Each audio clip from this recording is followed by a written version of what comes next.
Te tengo que preguntar por Venezuela, Colombia y México. Vamos. Venezuela, Colombia y México. Venezuela, hay 2 o 3 preguntas que yo me hago casi todos los días. Te oigo. Gracias. Te traslado la primera. Sí. ¿Tú aprobarías un embargo petrolero de Estados Unidos a Venezuela? Que Trump diga, ¿dejamos de comprarle petróleo a Maduro? No sé, porque no sé a quién va a afectar más. Me preocupa, he visto las mismas imágenes que tú, ¿no? Me preocupa esos niños y esos niños que se nos están muriendo en Venezuela, ¿no? Y si eso puede concentrarse contra la dictadura de Maduro, por supuesto que sí.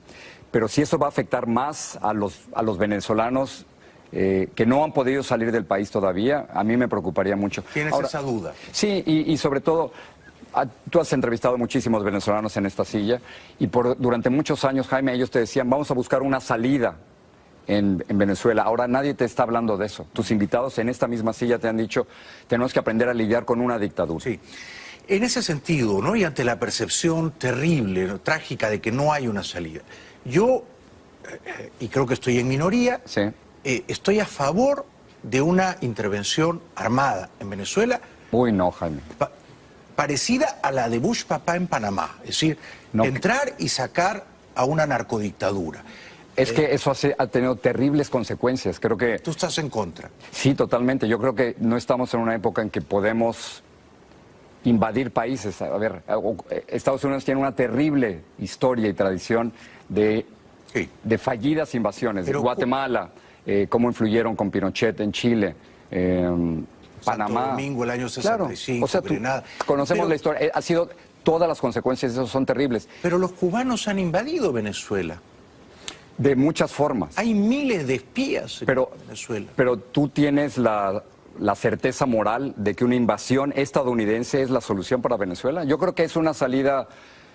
Yo no puedo apoyar algo así. Yo creo mucho más en los venezolanos, creo mucho más en su creatividad, en su fuerza, en la convicción que desde dentro los venezolanos pueden salir y lidiar con una dictadura así. Pero ¿no crees que es una dictadura tan cruel y tan profesional? Sí.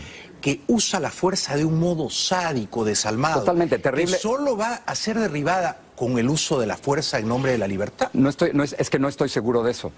Hemos visto lo que ha pasado con la dictadura cubana, ¿no? Y entonces, si ante cada dictadura esperamos que la única solución sea la fuerza de los Estados Unidos, yo no creo que va por ahí la salida. Podría ser la fuerza también de los venezolanos, articular suficiente yo creo en la fuerza para tumbarla. yo creo en la fuerza de los venezolanos. Pero eso implicaría usar a la fuerza militar venezolana en nombre de la democracia. Hay muchas formas, y eso es lo que ahora nuestros amigos de la oposición están viendo, hay muchas formas de tratar de cambiar Venezuela desde dentro. Desde dentro. Pero apoyar desde el exterior una invasión estadounidense me parece una locura en estos momentos. En eso discrepamos. Tú eres una paloma y yo un halcón. Pero, a ver, me tocó ver Irak. Panamá fue un éxito. Panamá el año 89 fue un éxito. Pero fue la presencia de los Estados Unidos ahí. Me tocó ver Irak. Sí, tú has ido a muchas guerras. Y yo vi lo que pasa cuando te inventas una guerra. George W. Bush se inventa una guerra en el 2003, dice que hay armas de destrucción masiva en Irak y nos toca ir a muchos a cubrir eso. Eso es, hasta hoy todavía Irak no ha salido. Claro, en ese sentido no se puede imponer una democracia a la fuerza, estoy de acuerdo, y no había las armas tales. A ver, pero entonces tú confías...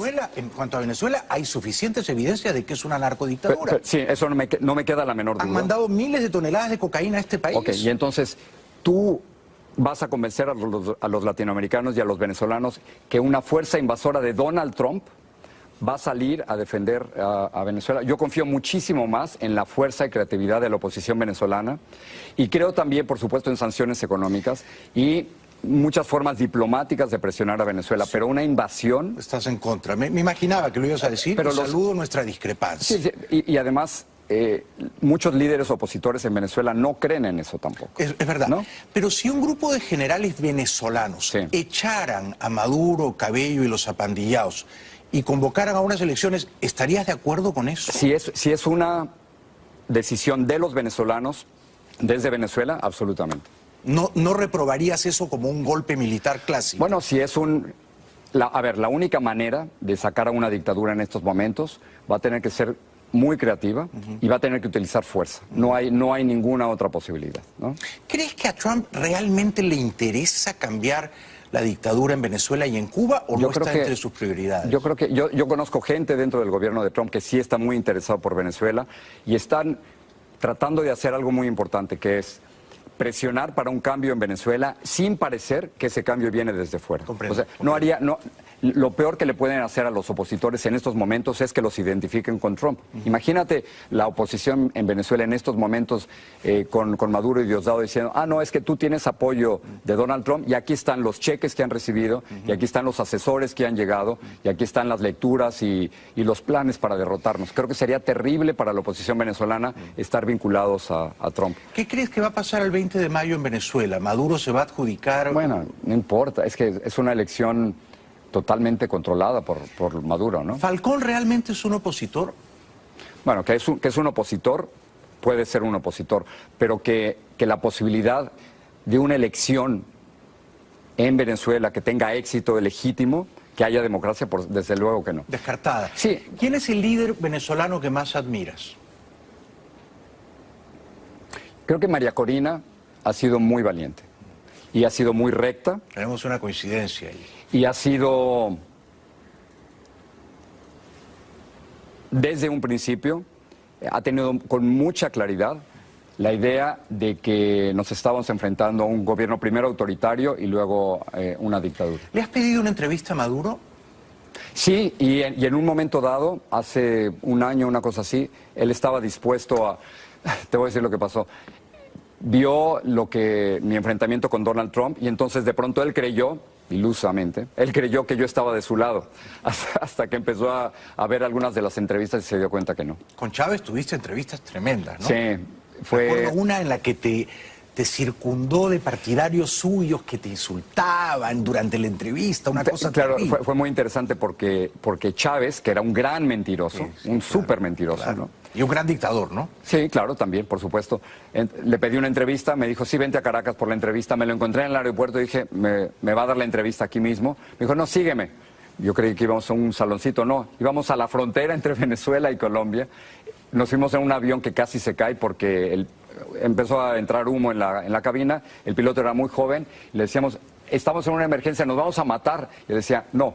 El comandante me ha dicho que yo lo lleve hasta la frontera y no me voy a bajar antes. Se tuvo que bajar antes. Una locura. Y llegamos a una cancha de básquetbol, puso 2 sillas metálicas. Lo recuerdo. Cientos de personas y cada vez que yo hacía una pregunta me abuchaban, como ahora. Y luego... No como ahora. Este auditorio y cada vez que él contestaba le aplaudían. Fue una entrevista maravillosa. Ya que estamos en Colombia, y antes de ir al siguiente corte. Sí. Yo soy uribista.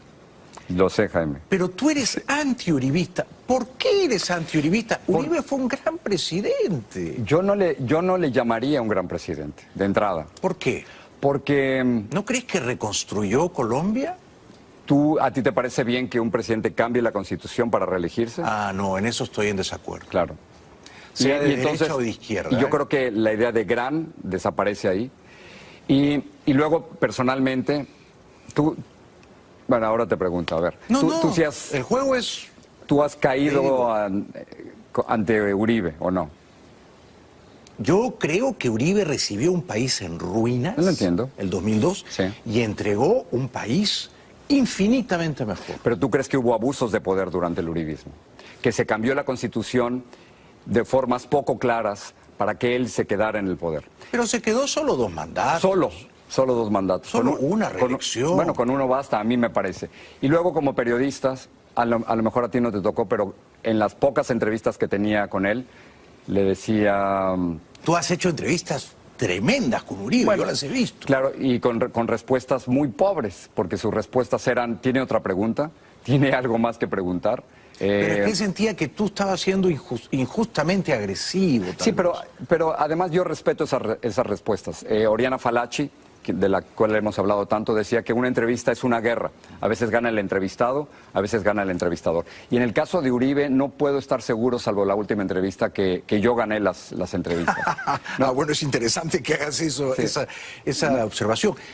O sea, ¿no crees que fue un gran presidente porque lo ves como un presidente que fue abusivo? Bueno, y no nada más eso, sino todas las acusaciones de sus vínculos poco claros, también me parece preocupante. Pero sobre todo, me preocupa ahora. A ver, estamos claros que él no es el presidente de Colombia, ¿correcto? ¿Estamos claros? Ok. ¿Estamos claros que Santos no ha sido un gran presidente? Sí, por supuesto, ve los niveles de popularidad. Ahora, por otra parte, tú y yo tenemos grandes amigos colombianos. Sí. Lo he dicho en Colombia y lo voy a repetir aquí. Yo prefiero que los colombianos se ataquen verbalmente en cualquier parte del mundo, pero que no lo hagan con armas. Yo creo que no se dan cuenta los colombianos del enorme ejemplo que han dado al mundo cuando después de más de 50 años, finalmente pudieron dejar a un lado la guerra. O sea, ¿apruebas el acuerdo de paz con las FARC? Es que yo creo que la paz es muy difícil de alcanzar. Y la única manera... Yo creo que es mejor pelearnos con Timochenko aquí. Yo creo que es mucho mejor pelearse con las FARC en el Congreso.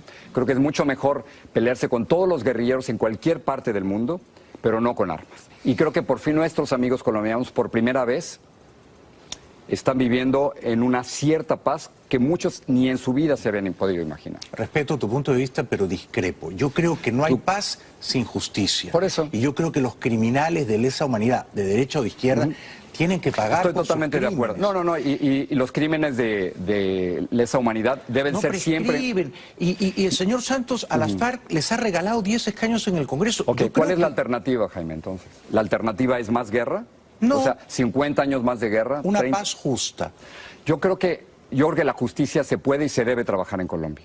Pero esta es una justicia a la medida de las FARC. Bueno, esta es una justicia transicional. Esta es una paz que está funcionando más o menos actualmente en Colombia. ¿Crees que va a perdurar? Yo prefiero que perdure ante la posibilidad, ante la alternativa. La alternativa me da la impresión, pero no quiero poner palabras en tu boca, de que crees que Santos ha sido mejor presidente que Uribe. ¿Es así? Yo creo que si un presidente te da la paz, eso pesa mucho. Tenemos ahí una discrepancia insalvable, porque yo creo que Uribe le dio otro tipo de paz a Colombia. Pero entonces, ¿tú qué querías? ¿Más guerra? ¿Más violencia? No, o sea, ¿cuántos muertos más? Paz con justicia, que los criminales paguen por sus crímenes. Es que yo creo que todavía eso es posible, pero ¿cuántos muertos más en Colombia? ¿Cuántos niños más? ¿Cuántas familias más destruidas? No sé. Para mí el ejemplo de los colombianos de llegar a la paz me parece extraordinario. Saludo nuestras coincidencias y especialmente nuestras discrepancias. No, pero está bien. Somos amigos de toda la vida. Por eso, pero creo que es muy legítimo y muy importante que podamos hablar estas cosas abiertamente y que no acabemos a trompadas, ¿no? Regresamos después de la pausa con Jorge Ramos. Le voy a preguntar por México. Dale. Por López Obrador. Un aplauso para él, Gracias. por favor. Bueno, quedan pocos minutos, Jorge, y quiero proponerte un juego de ping-pong verbal, que tú eres un gran ping-pong. Que lo hemos hecho. Lo hemos hecho. Sí. ¿Va a ganar López Obrador? Si las cosas siguen como ahora, sí, pero acuérdate, él dice haber ganado en el 2006, en el 2012, y este escenario ya lo hemos visto antes. Si alguien le puede ganar, creo que se llama Ricardo Anaya. ¿Es chavista López Obrador? Yo se lo pregunté claramente, igual que lo hice con Petro, y él dice, primero, que nunca conoció a Chávez, que no conoce Venezuela, que no está siendo financiado por Venezuela, y al mismo tiempo que su posición, y por eso es cuestionable, que su posición es no meterse en los asuntos internos de otros países, y por eso muchos lo están vinculando con el chavismo, cosa que, según él, no es cierto. Si gana López Obrador, ¿está en jaque la democracia de tu país? No creo. Yo creo que hay... Lo que estamos viendo en México es una indignación terrible, 98,000 muertos con Peña Nieto. La esposa se compró una casa de 7 millones de un contratista del gobierno y no pasó absolutamente nada. Hay un movimiento antisistema muy grande en México, una indignación gigante por los muertos, por la corrupción, y quieren un cambio, y el cambio muchos lo ven con López Obrador. ¿Peña Nieto ha sido peor que Calderón? Ha sido terrible, uno de los peores presidentes que ha tenido México. Cuando sumemos la cifra de muertos de estos meses, va a haber más muertos en el sexenio de Peña Nieto que en el sexenio de Calderón. Y no solo eso, sino el hecho de la corrupción rampante y personal. O sea, ¿cómo permitió que su esposa comprara una casa de 7 millones de un contratista del gobierno y que luego un amigo de él lo investigara? ¿Hay justicia independiente en México? Ahora no hay justicia independiente. La impunidad es terrible. Te matan, las familias no tienen quién los va a proteger. Hay 43 jóvenes desaparecidos de Ayotzinapa hace años y nadie sabe dónde están. No, en México no hay justicia independiente. ¿Quién fue menos malo, Fox, Calderón o Peña Nieto? A mí los priistas me preocupan mucho. Creo que Peña Nieto ha sido un presidente terrible. Y no nada más eso, sino con una falta de carácter, un presidente miedoso, un presidentito que no tuvo el valor de decirle, señor Trump, no vamos a pagar por el muro. Nunca entendió que era una cuestión de dignidad y que eso le hubiera salvado su presidencia, por lo menos en los últimos años. Y finalmente, muy a la mexicana, él creía que hablando con el yerno del presidente podía arreglar las cosas, jamás pudo hacerlo. ¿Quieres entrar en política? ¿Te Dale. gustaría ser presidente de México? No, creo que en un momento dado sí me interesó meterme en la política. ¿Lo has descartado? Sí, porque creo que haciendo periodismo y más ahora con las redes sociales uno puede influir más en los países que a veces desde el mismo poder. ¿Te gustaría volver a vivir en México? Un tiempo sí. Siempre es una asignatura pendiente. No sé si a ti regresar a Perú, pero... Sí. Sí, me gustaría regresar al país que me fui porque cuando yo era niño nunca le dije a mis papás, quiero ser inmigrante. No, quería ser futbolista o rockero, pero no inmigrante. Uno no se va de su país porque quiere, sino porque tiene que hacerlo. Sí. ¿Cómo va el ping-pong? Va bien. Va bien. Tú eres un pimponista, un tenista como Federer. ¿Crees que a México le va a ir bien en el Mundial? Ahí sí me van a linchar si digo otra cosa. Sí, le va a ir bien. Sí, le va a ir muy bien a México. El libro se presenta este viernes. Este viernes a las 7:30 de la noche en el Miami Dade, en el Downtown. Vayan y cómprenlo. Si creen que es un libro sobre Trump o contra Trump, están equivocados. Hay capítulos sentimentales bellísimos sobre sus padres, sus hermanos y México. Gracias. El gran Jorge Ramos, No, un aplauso gracias, para él, por favor. Gracias. Gracias, Jorge. Por venir, gracias. Muchas gracias.